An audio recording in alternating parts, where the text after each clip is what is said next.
علی رضا علیہ السلام رستے سے گزر رہے تھے کہ ایک شخص آپ کے پاس آیا اور دستے ادب کو جوڑ کر عرض کرنے لگا، اے نواسۂ رسول صلی اللہ علیہ وسلم، مجھے چاروں طرف سے مصیبتوں نے گھیر رکھا ہے، نہ غربت ختم ہوتی ہے، نہ حالات بدلتے ہیں، نہ پریشانیاں اختتام کو جاتی ہیں۔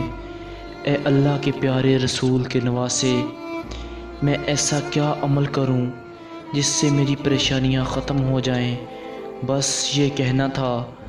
تو امام علی رضا علیہ السلام نے فرمایا، اے شخص، تو عشاء کی نماز کے بعد 27 مرتبہ سورۃ فاتحہ، 27 مرتبہ سورۃ فلق اور 27 مرتبہ سورۃ النصر پڑھا کرو۔ کچھ ہی دنوں میں تمہارے حالات بدلنے شروع ہو جائیں گے اور تمہاری تمام مصیبتیں اور پریشانیاں ایک ایک کر کے ختم ہونی شروع ہو جائیں گی۔